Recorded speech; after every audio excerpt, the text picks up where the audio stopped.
నమస్తే welcome to victory media news ముందుగా headlines చూద్దాం పారా హీరోలకు ప్రధాని మోదీ ఆతిథ్యం పేరు పేరున పలకరించిన ప్రధాని చంద్రబాబు నిర్లక్ష్యం వల్లే ప్రజలకు వరద కష్టాలు బాధితులను ఆదుకోవడంలో ప్రభుత్వం విఫలం మాజీ సీఎం జగన్ చిన్న మధ్య తరహా పరిశ్రమల కోసం ప్రత్యేక పార్కులు రైతులకు ఏర్పాటు చేస్తాం కేంద్ర పరిశ్రమల శాఖ మంత్రి కె శ్రీనివాస్ కాంట్రాక్ట్ నర్సింగ్ సిబ్బందిని తక్షణమే రెగ్యులర్ చేయాలి విశాఖలో భారీ ర్యాలీ చేపట్టిన నర్సింగ్ సిబ్బంది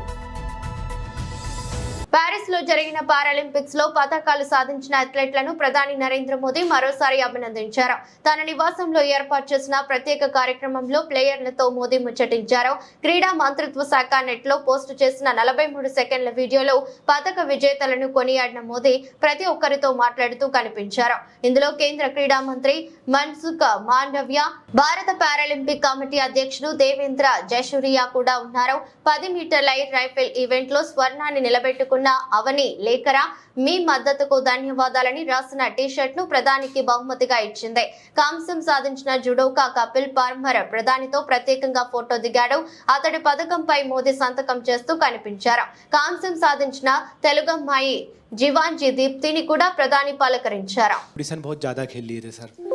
तो सर मेरा एक्सपीरियंस ये है कि थोड़ा सा प्रेशर था तो हमारे देवेंद्र भाई साहब झांझड़िया जी भाई साहब ने मेरे से एक बात बोली थी कि अपने को अपना बेस्ट देना है बोला था कि जो आप प्रैक्टिस में करते हो वही आपको करना है और सर मेरे कोच हैं उनका भी मेरे मनोहर अंजार जी उनका बहुत आशीर्वाद दिया है क्योंकि हम लोगों को संभालना मुश्किल ही नहीं नामुमकिन है क्योंकि सर हम हर कहीं टकरा जाते हैं और कोई हमसे आके टकरा जाता है तो मैं उनसे पूछता हूँ कि आप ब्लाइंड हो कि मैं ब्लाइंड हूँ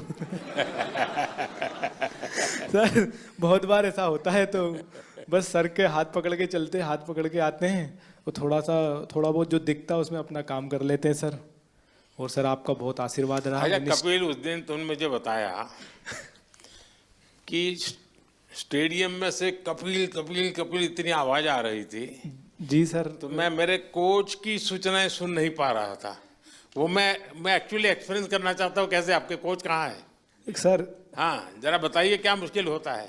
सबसे अहम बात है ब्लाइंड जूडो में कि जो इंस्ट्रक्शन हम लोग बाहर से देते हैं जो इनको सिखाया जाता है उसमें हम लोग एक कोडिंग करते हैं कि जब हम जाएंगे तो ये बोलेंगे तो तुम्हें ये करना है क्योंकि वहाँ दिखता तो है नहीं कुछ तो उस दिन हमारे 2 मैट एरिया थे एक मैट पे हमारी बाउट चल रही थी फाइट और दूसरे पे जो है वो फ्रांस की फाइट चल रही थी और फ्रांस की फाइट में इतना शोर हो रहा था करीब 15 से 18 हज़ार दर्शक वहाँ थे तो जिसकी वजह से जब ये सेमीफाइनल खेलने गए तो जो मैं बोल रहा था वो ये नहीं समझ पा रहे थे और डेफिनेटली क्योंकि सेमीफाइनल का एक प्रेशर था और जो खिलाड़ी था ईरान का उससे पहले ये फाइनल में एशियाई खेलों में हारे थे तो यकीनन उसका भी प्रेशर होगा तो इस वजह से ये उस दिन हमें भारत के लिए गोल्ड मेडल नहीं ला पाया। तो सामने का जो कोच होगा वो भी अपने प्लेयर को इसी प्रकार से सूचना करता होगा। जी जी वो भी अब ये डिपेंड करता है कोच टू कोच कि वो जैसे हमारा इनका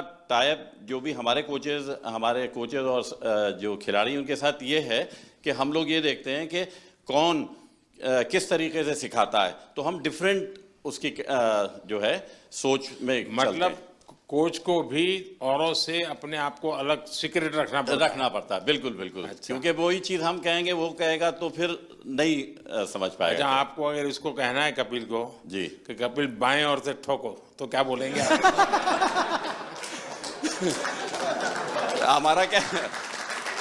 हमारा कहना ये होता है सर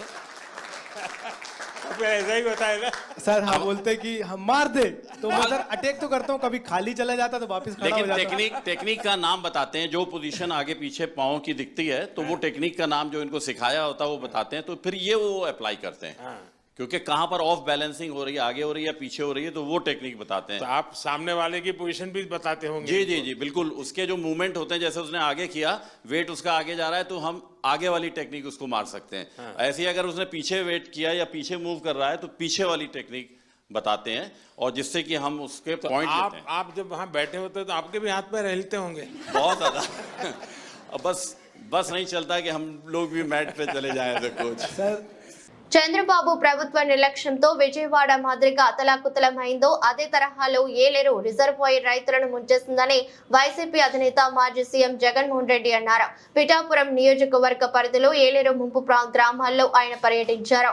అనంతరం రమణక్కపేటలో ఆయన మీడియాతో మాట్లాడారు. ఏలేరు రిజర్వాయర్ వాటర్ మేనేజ్మెంట్ విషయంలో చంద్రబాబు ప్రభుత్వం పూర్తిగా నిర్లక్ష్యం వహించిందని, భారీగా వర్షాలు పడతాయని ప్రభుత్వానికి వాతావరణ శాఖ ఆగస్టు 31నే సమాచారం అందిందన్నారు. ఆయన ప్రభుత్వం పట్టించుకోకుండా ప్రజలను అప్రమత్తం చేయలేదన్నారు. తక్షణమే బాధితులను అన్ని విధాల ప్రభుత్వమే ఆదుకోవాలని కోరారు.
భూములు కలిగిన రైతులు ప్రైవేటు భాగస్వామ్యంతో సూక్ష్మ, చిన్న, మధ్య తరహా పరిశ్రమల కోసం పార్కులు ఏర్పాటు చేసుకునే విధానాన్ని అమల్లోకి తేవాలని రాష్ట్ర పరిశ్రమల శాఖ మంత్రి కె శ్రీనివాస్ సూచించారు.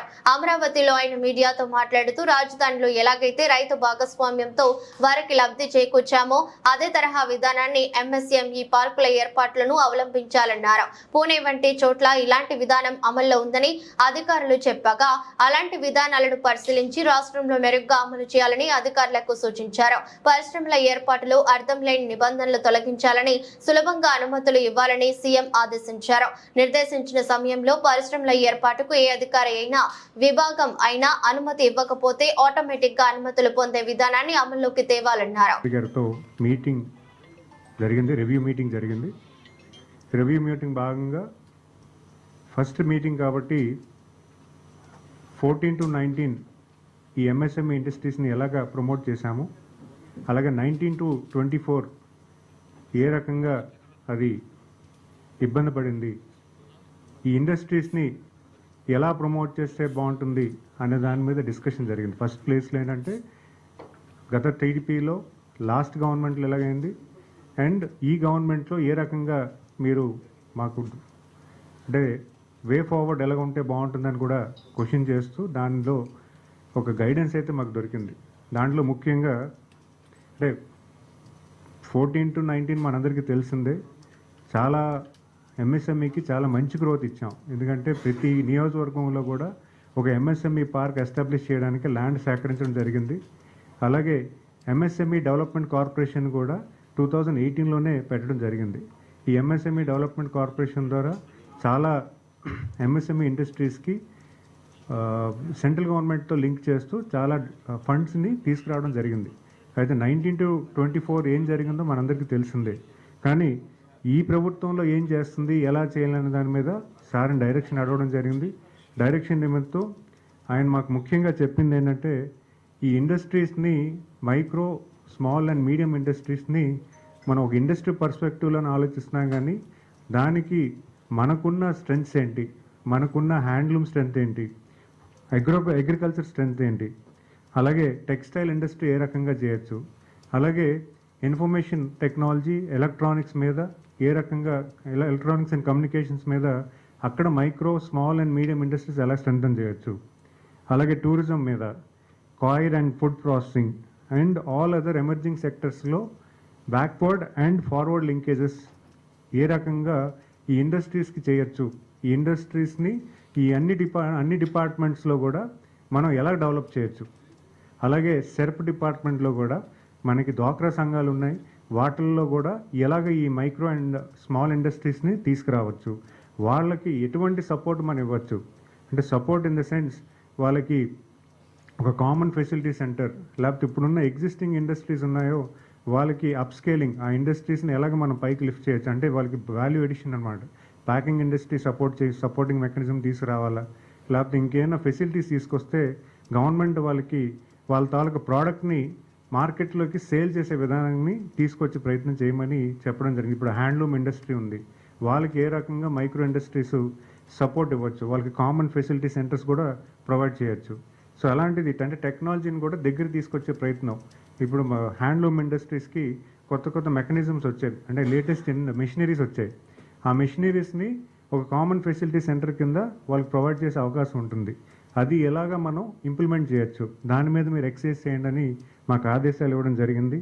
అలాగే మనకున్న ఈ ఎంఎస్ఎంఈ ఇండస్ట్రీస్ అనేవి కూడా వేరే తమను రెగ్యులర్ చేయాలని డిమాండ్ తో కాంట్రాక్ట్ స్టాఫ్ నర్సులు చేస్తున్న ఆందోళన శుక్రవారానికి 8వ రోజుకు చేరుకుంది. ఈ సందర్భంగా వందలాది మందితో భారీ ర్యాలీ నిర్వహించారు. శుక్రవారం విశాఖ కేజీహెచ్ గేటు వద్ద నుంచి జగదాంబ జంక్షన్ లోని క్లాక్ టవర్ వరకు, మళ్లీ క్లాక్ టవర్ నుంచి కేజీహెచ్ వరకు ఈ నిరసన ర్యాలీ కొనసాగింది. నర్సుల పోరాటానికి ఇప్పటికే సంఘీభావం ప్రకటించిన బివి రామ్ ఈ సందర్భంగా మీడియాతో మాట్లాడుతూ గత ప్రభుత్వం తీసుకున్న అనాలోచిత నిర్ణయాల వల్ల సమస్య ఉత్పన్నమైందని అన్నారు. రోగులకు అవసరమైన వైద్య సేవలు అందించేందుకు నర్సింగ్ విద్యలో డిగ్రీ పూర్తి చేసి అనేక సంవత్సరాల నుండి, ముఖ్యంగా కోవిడ్ కష్టకాలంలో కూడా వారియర్లుగా పనిచేసిన కాంట్రాక్ట్ స్టాఫ్ నర్సులను పక్కన పెట్టి ఏఎన్ఎంలకు స్టాఫ్ నర్సులుగా పోస్టింగ్లు ఇచ్చే ప్రయత్నం ఎంత మాత్రం సరికాదన్నారు. ఈ నేపథ్యంలోనే ముఖ్యమంత్రి చంద్రబాబు నాయుడు సానుకూలంగా స్పందించి రాష్ట్ర వ్యాప్తంగా ఉన్న కాంట్రాక్ట్ స్టాఫ్ నర్సులకు న్యాయం చేకూరాలే విధంగా చర్యలు తీసుకోవాలని రామ్ విజ్ఞప్తి చేశారు.